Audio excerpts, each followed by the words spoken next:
أعوذ بالله من الشيطان الرجيم. بسم الله الرحمن الرحيم. إلا الذين آمنوا وعملوا الصالحات وذكروا الله كثيرا وانتصروا من بعد ما ظلموا وسيعلم الذين ظلموا أي منقلب ينقلبون. صدق الله العظيم.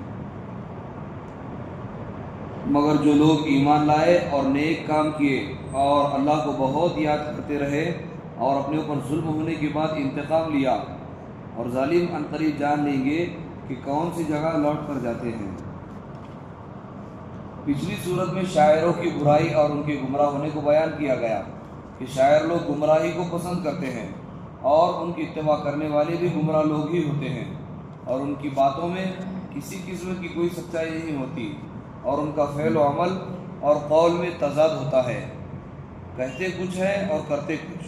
اور مسلمانوں میں کچھ صحابہ تھے جو اسلام لانے کے بعد بھی شعر شاعری کیا کرتے تھے، جیسے کہ حضرت عبداللہ بن رواحہ، حضرت کعب بن مالک، حضرت کعب بن زہیر، حضرت حسان بن ثابت، حضرت خنسہ رضوان اللہ تعالی علیہم اجمعین۔ تو یہ آیت سن کر وہ بہت شرمندہ ہوئے اور آپ علیہ السلام کے پاس آئے اور کہنے لگے کہ یا رسول اللہ تعالیٰ نے یہ آیت نازل فرمائی ہے اور وہ خوب جانتا ہے کہ ہم شاعر ہیں، لہذا ہم تو ہلاک ہو گئے۔ ان کی یہ باتیں اللہ تبارک و تعالیٰ نے سن لی اور یہ آیت الا الذین آمنوا وعملوا الصالحات وذکروا اللہ کثیرا وانتصروا من بعد ما ظلموا وسیعلم الذین ظلموا ای منقلب ینقلبون نازل فرمائی کہ جن شاعروں کے بارے میں کہا گیا وہ اہل ایمان نہیں، اس لیے کہ ایمان والے ان مقاصد کے ساتھ اپنے اشعار نہیں کہتے جو یہ کافر لوگ کہتے ہیں۔ آپ لوگ تو اہل ایمان ہو، نیک اور اچھے عمل کرتے ہو، اللہ تعالیٰ کا ذکر خیر ہمیشہ آپ کی زبانوں پر جاری رکھتے ہو۔ تم لوگ ان کافروں کی طرح اوروں پر پہلوار بھی نہیں کرتے، بلکہ جب اپنے اوپر بہت زیادہ ظلم ہوتا دیکھتے ہو تب جا کر اس کا بدلہ لیتے ہو، اور بدلہ لینے میں بھی حد سے تجاوز نہیں کرتے ہو۔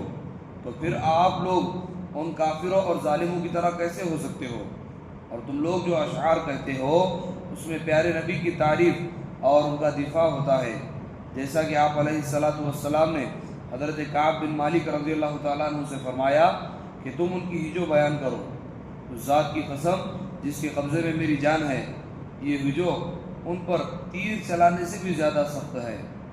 ایسا ہی آپ صلی اللہ علیہ وسلم نے حضرت حسان بن ثابت رضی اللہ تعالیٰ عنہ سے فرمایا کہ اے حسان تم ان کی ہجو کرو، جبریل امین تمہارے ساتھ ہے۔ اسی طرح تم لوگوں کے اشعار ان گندگیوں سے پاک و صاف ہوتے ہیں جو گندگی ان کافروں کے اشعار میں بھری ہوتی ہے۔ الغرض تم لوگ بالکل ان جیسے نہیں ہو، بلکہ تم اللہ اور اس کے رسول کے محبوب ہو۔ اس آیت سے بات بھی معلوم ہوئی کہ فی نفسی شعر شاعری گناہ کا کام نہیں، لیکن اشعار میں ایسی باتوں کو شامل کرنا جو اخلاق سے گری ہوئی ہوں اور گناہوں کی ہو وہ ناپسند ہے۔ لہذا اگر کوئی ایسے اشعار کہے جن میں اس قسم کی کوئی برائی نہیں تو وہ گناہ بھی نہیں ہے۔ اس فرق کو بیان کرنے کے بعد دوبارہ اللہ تبارک و تعالی ان کفار مکہ کو سخت وعید سناتے ہوئے فرما رہے ہیں، یہ ظالم لوگ جو اس قرآن کریم میں غور و فکر کرنے، ہدایت کو تلاش کرنے، حق کو جاننے، سیدھا راستہ معلوم کرنے کے بجائے خود اس کلام میں شک و شبہ پیدا کرنے لگے، ہدایت کو چھوڑ کر گمراہی و ضلالت کو اختیار کرنے لگے، تو عنقریب انہیں وہ ٹھکانہ جس میں طرح طرح کا عذاب ہے جسے ان ظالموں کے لیے بنایا گیا ہے معلوم ہو جائے گا۔ یہ سورہ شعراء کی آخری آیت کا ترجمہ تفسیر حضرات کے سامنے کیا گیا ہے۔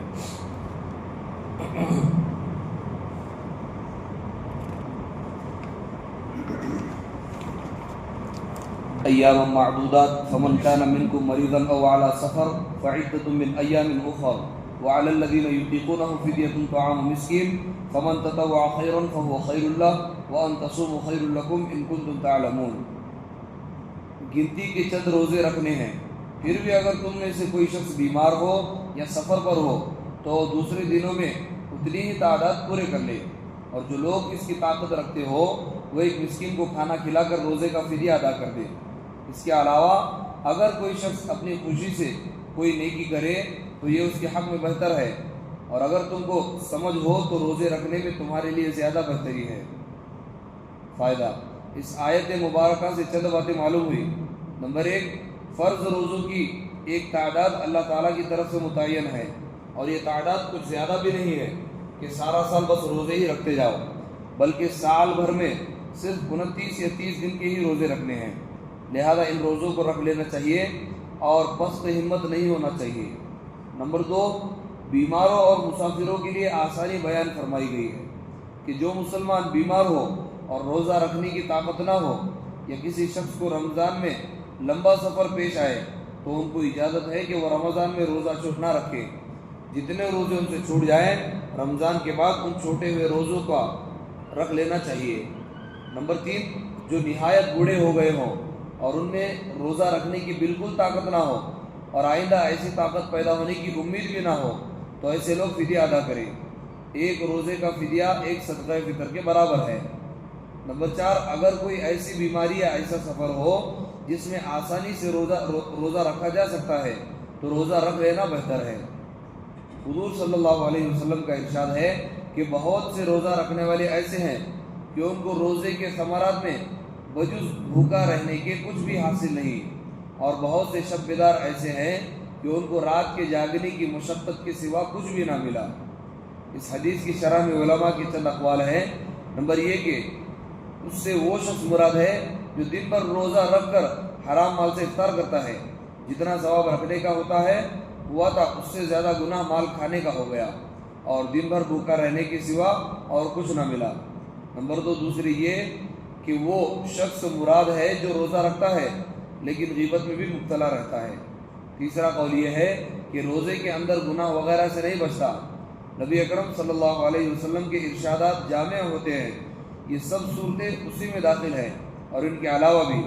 اسی طرح جاگنے کا حال یہ ہے کہ رات بھر شب بیداری کی مگر تفریحاً تھوڑی سی غیبت یا کوئی حماقت بھی کر لی تو وہ سارا جاگنا بیکار ہو گیا۔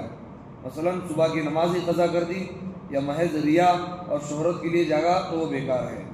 رسول اللہ صلی اللہ علیہ وسلم نے فرمایا، جب رمضان کا مہینہ آتا ہے تو جنت کے دروازے کھول دیے جاتے ہیں اور جہنم کے دروازے بند کر دیے جاتے ہیں اور شیاطین زنجیروں میں جکڑ دیے جاتے ہیں۔ مسنون دعا افطار کرنے کے بعد کی جو ہے، ذهب الظمأ وابتلت العروق وثبت الاجر انشاءاللہ۔ ترجمہ، پیاس چلی گئی اور رگیں تر و تازہ ہو گئی اور اجر بھی ضرور ملے گا اگر خدا نے چاہا۔ ہم میں سے اکثر حضرات افطار کرنے سے پہلے والی دعا پڑھنے کا تو خوب اہتمام کرتے ہیں، مگر افطار کے بعد والی یہ دعا تو سرے سے یاد ہی نہیں ہوتی یا پڑھنے میں سستی کرتے ہیں، حالانکہ یہ دعا افطار کے بعد پڑھنا مسنون ہے۔ احکام و مسائل۔ نمبر 1، سحری کھانا سنت ہے۔ اگر بھوک نہیں لگی تو کم سے کم 2-3 کھجوریں ہی کھا لے یا کوئی اور چیز تھوڑی بہت کھا لیا کرے یا تھوڑا سا پانی پی لے۔ نمبر 2، سحری میں جہاں تک ہو سکے دیر سے کھانا بہتر ہے، لیکن اتنی دیر نہ کرے کہ صبح ہونے لگے اور روزے میں شبہ پڑ جائے۔ نمبر 3، اگر سحری جلدی کھا لی مگر اس کے بعد پان، تمباکو، چائے اور پانی دیر تک کھاتا پیتا رہا، جب صبح ہونے میں تھوڑی دیر رہ گئی تب کلی کر لی تو بھی دیر سے کھانے کا ثواب مل گیا۔ نمبر 4، اگر رات کو سحری کھانے کے لیے آنکھ نہ کھلی تو بغیر سحری کھائے روزہ رکھا جا سکتا ہے۔ سحری چھوٹ جانے سے روزہ چھوڑ دینا بڑی کم ہمتی اور بڑا گناہ ہے۔ اور نمبر 5، روزے کا وقت صبح صادق کے وقت سے شروع ہوتا ہے، اس لیے جب تک صبح نہ ہو کھانا پینا وغیرہ سب جائز ہے۔ بعض لوگ جلدی سحری کھا کر نیت کی دعا پڑھ کر لیٹ جاتے ہیں اور یہ سمجھتے ہیں کہ اب نیت کر لینے کے بعد کچھ کھانا پینا نہیں چاہیے۔ یہ خیال غلط ہے، جب تک صبح صادق نہ ہو کھا پی سکتے ہیں، چاہے نیت کر چکے ہو یا نہ کی ہو۔ اللہ سے دعا ہے اللہ تعالیٰ ان تمام باتوں پر ہمیں کہنے سے زیادہ عمل کرنے کی توفیق عطا فرمائے۔ سبحان اللہ و بحمدہ، سبحانک اللہم و بحمدک،